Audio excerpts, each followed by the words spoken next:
On Friday, Vice President Mike Pence led a briefing by the Coronavirus Task Force in which he did not once recommend that people wear face masks. It seemed that political considerations, Donald Trump has made statements pooh-poohing masks, prevented Pence from making the most basic of health recommendations. 2 short days later and Pence has for the moment changed his tune. The vice president is visiting Texas today to meet with local officials about the state's growing outbreak. During his visit, Pence has made a rare public show of wearing a mask himself, and he has now recommended that others do the same. The Texas Tribune reports. Take it from Mike Pence, wear a mask in public. Columbus, Indiana. AP. It was a scene Jeanine Lee Lake never would have imagined when she first ran against Greg Pence, Vice President Mike Pence's brother, for a rural Indiana congressional seat 2 years ago. An almost entirely white crowd of more than 100 people marching silently in the Pence's hometown this month, offering prayers for black people killed by police and an end to systemic racism. Leading them was Lake, who is in rematch against Pence. She is the only black woman running for federal office in Indiana this fall. The Democrat, who lost badly in 2018 and again faces long odds in the deeply conservative district, has spent much of the past few weeks at events such as the one in Columbus on Juneteenth.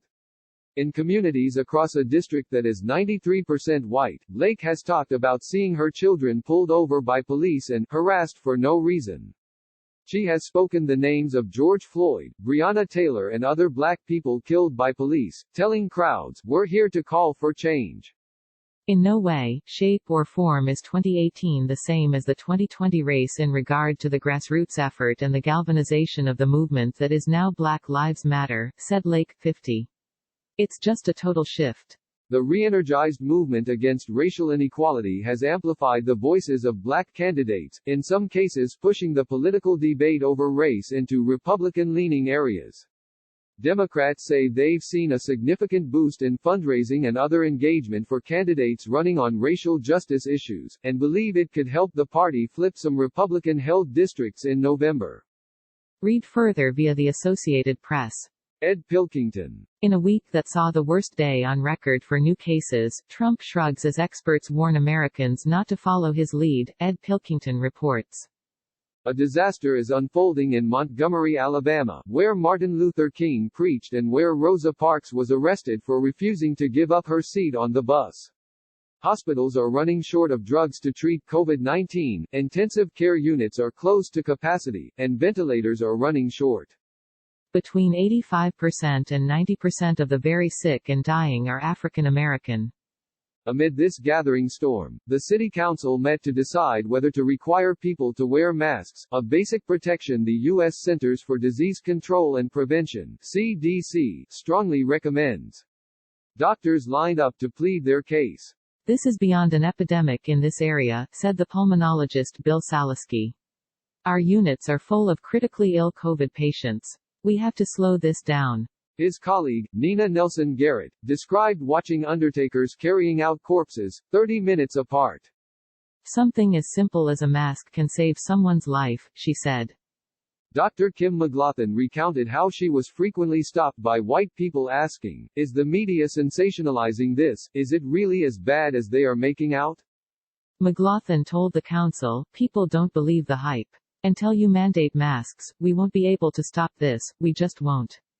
Then a black resident stood up. 6 of his relatives had died from COVID-19. His brother was on a ventilator. "This is not about masks," he said. "The question on the table is, do Black lives matter? I lost 6 of my family to COVID. How would it feel if it was your family?" Read the full piece here. In these extraordinary times, The Guardian's editorial independence has never been more important. Because no one sets our agenda, or edits our editor, we can keep delivering quality, trustworthy, fact-checked journalism each and every day. Free from commercial or political bias, we can report fearlessly on world events and challenge those in power. Your support protects The Guardian's independence. We believe every one of us deserves equal access to accurate news and calm explanation. No matter how unpredictable the future feels, we will remain with you, delivering high-quality news so we can all make critical decisions about our lives, health and security, based on fact, not fiction. Support The Guardian from as little as $1 and it only takes a minute. Thank you. Hello, this is Tom McCarthy jumping into the blog and wondering whether everyone has seen the below photo, supposedly of a Trump supporter wearing a face mask as a sleeping mask, making the rounds today? Is this staged? What do you think? Brian Armin Graham. U.S. Health Secretary Alex Azar has warned that the window is closing on the country's chance to take action to effectively curb the coronavirus, as the number of confirmed cases surpassed 2.5 meters. The Health and Human Services Secretary pointed to a recent spike in infections, particularly in the South, and said people have to act responsibly by social distancing and wearing face masks, especially in these hot zones.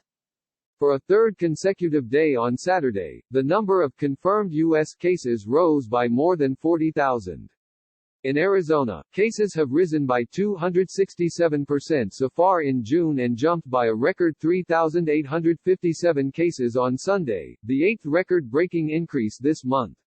Overall, U.S. deaths from COVID-19 have surpassed 125,000 with more than 2.5 meters confirmed cases, according to compiled by Johns Hopkins University, far more than any other country in the world. The fresh surge in COVID-19 cases has been most pronounced in a handful of southern and western states that reopened earlier and more aggressively, with the support of the Trump administration, despite warnings by health officials to wait to see a steady decline in cases. Texas and Florida were among the states that reversed course on parts of their reopening plans last week as cases continue to increase.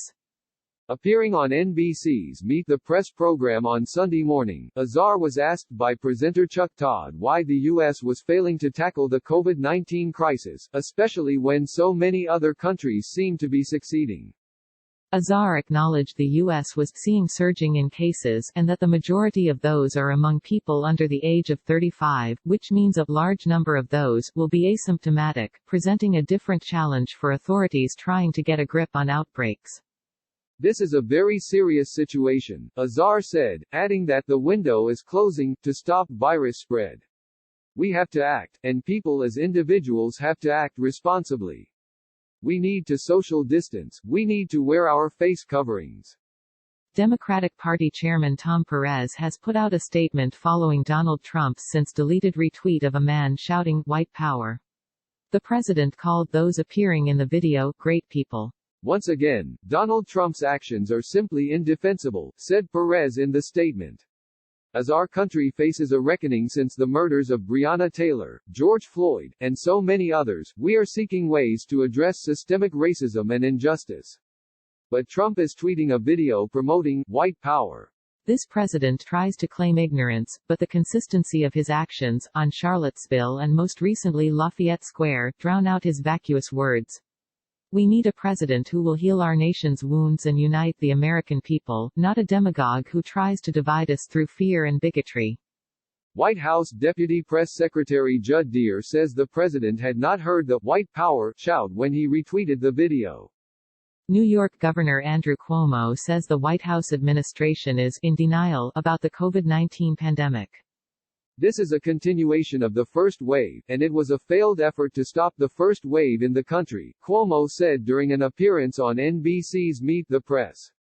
If you listen to what the president says, what they said at the White House briefing, they're saying what they said 3 months ago.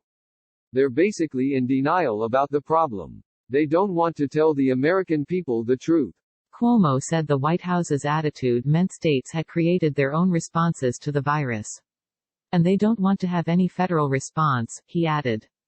I knew what they were saying, you're on your own. And it's not a good feeling, but it's sort of liberating. New York, which was once the worst affected region in the world by COVID-19, has seen a decline in deaths and cases over the last few weeks, and the state is gradually reopening. 5 people died from the virus in New York on Saturday, whereas there were nearly 800 fatalities a day in the state at the peak.